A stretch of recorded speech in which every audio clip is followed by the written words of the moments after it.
तरी लागते ना? कोणी नाहीये ती, ना इंद्राची ना आपली. तिची लायकी तरी आहे का आपल्याशी नातं जोडायची?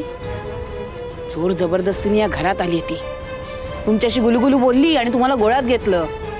तुम्ही फसलात, पण मी फसणार नाही. मला घोळात घेणं तिला उभ्या जन्मात तरी जमणार नाही.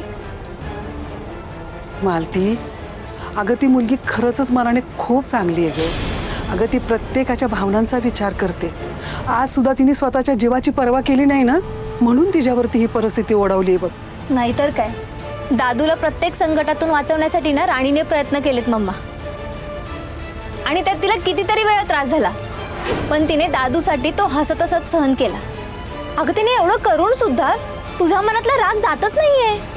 बास झालं चिकू, मला शहाणपणा शिकवण्या इतकी तू मोठी झालेली नाहीस. आई आहे मी तुझी, लक्षात ठेव. तुझ्यापेक्षा ना 4 पावसाळे जास्त बघितलेत मी. ती राणी कशी आहे हे माझ्याशिवाय दुसऱ्या कोणालाच नीट माहित नाहीये. तुला काहीच माहित नाहीये मम्मा. तुला ना नेहमी स्वतःचं खरं करायचं असतं. स्वतःचा इगो सॅटिस्फाय करण्यासाठी ना तू राणीला सतत विरोध करत असते. मम्मा, एखादा व्यक्ती ना सतत एखाद्यासाठी इतकं सहन नाही करत, पण राणी करते, कारण तिचा ना या कुटुंबावर जीव आहे. तिने सगळ्यांना मनापासून आपलं मानलंय. आणि मम्मा, तिने या घरासाठी, घरातल्या माणसांसाठी जे काही केलंय ना, ते तू विसरत असशील, पण आम्ही विसरणार नाही. चिकू, आवाज खाली करायचा. कोणाशी बोलतेस याचं भान ठेव. मालती, अगं तू तरी कधीतरी समजून घे ना ग. तुम्ही तर काही बोलूच नका वहिनी. तिने या घरात आल्या आल्या तिच्या नावाची ना घंटा बांधली तुमच्या गळ्यात, त्यामुळे तीच घंटा तुम्ही माझ्यासमोर वाजवत बसू नका. मम्मा, तुझी नकार घंटा वाजवणं सुद्धा तू बंद कर. चिकू, उगाच आमच्यावर आवाज चढवून ना काही होणार नाहीये. त्यामुळे जे खरं आहे ते बदलणार नाहीये.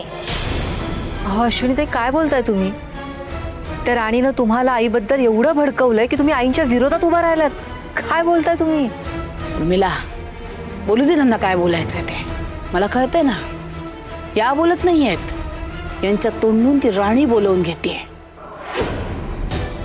तुम्ही ना त्या राणीला खूप डोक्यावर बसवलंय. तर लवकरच कळेल ती राणी खरंच कशी येते. तुमच्या पायाखालून जमीन काढून घेईल ना, तेव्हा तुम्हा सगळ्यांची अक्कल ठिकाणावर येईल. काय करायचंय ते. मम्मा, अगं ते ऐक ना,